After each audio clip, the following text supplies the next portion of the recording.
I'm going to articulate my polemic as a poetry slam. For those who don't know, slam poetry is a break from poetry's stereotypical image as an elite art form.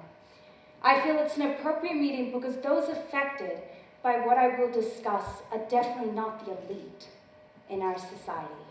Close your eyes. Now you're a 6-year-old boy from a disadvantaged background. Your face has been deformed like fire, scorching paper, but fire is blood. Screaming near your parents' home, drugged and kidnapped, flies suck on the charcoal that remained, the pits in the 2 sockets of your face.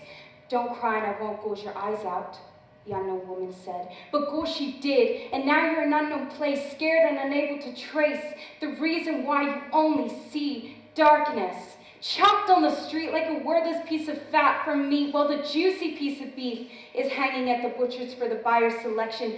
Why can't I see, mother? The child asks. Your sight was robbed, son. Quick money, as quick as a lion attacks a prey for the black market for organs. Open your eyes. Now you know. A school boy exposed to the universal issue that is child organ trafficking.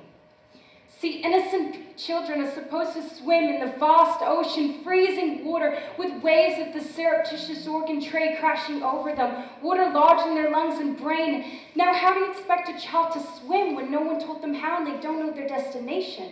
They can't be saved when no one knows where or why they have drowned. This organ trade is inconspicuous and preys on the unknown. How do you rest, knowing your child's chest could be opened and they could be sprawled on the streets with heartless vultures rummaging for their most fruitful organs? Ripe fruit does not grow without tending a healthy tree.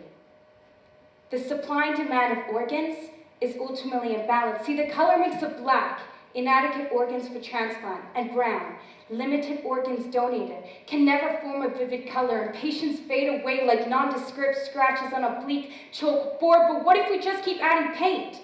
Maybe green will help resurrect the color. Anything to help the 49% of children who've been waiting on the organ transplant list for more than a year. The government added navy blue to the palette, expecting the organ list to be the best solution to exist, but we are just feeding the belly of the beast with more corruption. The organ cycle continues. The color brown remains regardless of the colors they try to mix. But the organ list has knock-on complications like dominoes perfectly set in place.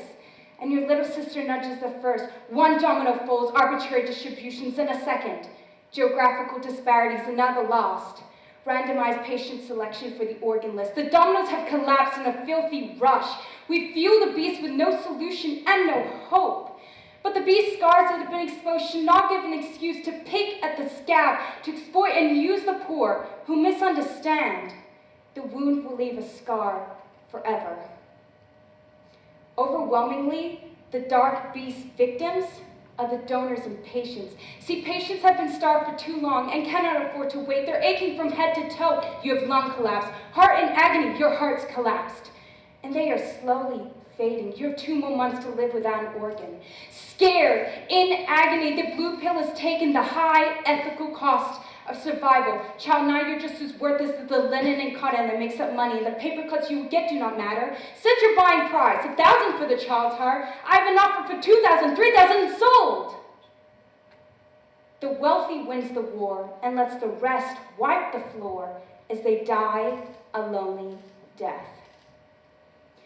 70 million potential victims, children, don't have an education, only touch the cover of the book and not read the delicate pages inside that liberate them, that extricate them from the dark beast's grasp. Instead, they drag their feet through the mud, desperately searching for little copper coins, copper 10 cent, copper 20 cent, copper 30 cent. Don't dare dream of $1.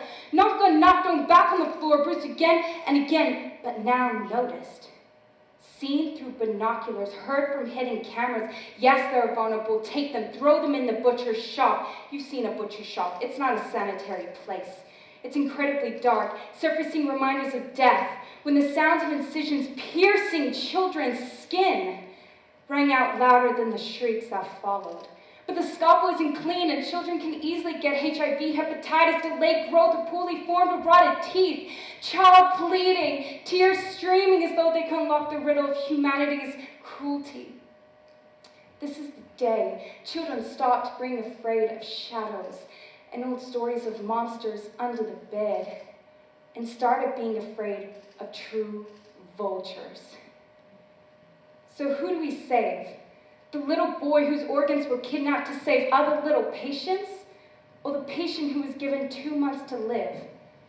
See, we turn a cynical blind eye to this question, to transplant tourists and international criminal organ purveyors, because ultimately we cannot answer it.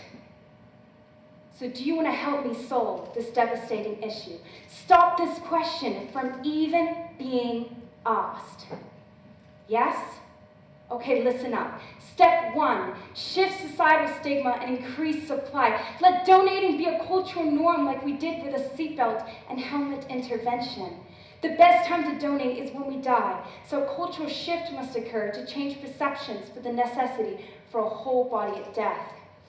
Many cultures still uphold the ideology that people will be impaired when reincarnated in the absence of a whole body. This makes them reticent to donate. Step 2, reduce demand. Let your diet be the magic elixir that molds a healthy organ. Without the fast, you cannot sip and you are parched. Obesity, dyslipidemia, and diabetes consuming the remainder of you as you drink your salty sweat. If we instead create programs and guidelines that can entwine detailed dietary recommendations and national support for individuals, it could reduce long-term metabolic diseases. Step 3, opt in. Imagine the flourish of organs, no angst of waiting, no stress of dying, if we adopt an opt-in versus opt-out system. From birth, you could be signed in to be an organ donor without the hassle of doing it yourself, which means a rise in international organ donations, and giving and picking the fruit produced would be the norm. Let your internal beast be at ease now. Take the red pill. Are you an organ donor? Will you spear the dark beast? Thank you.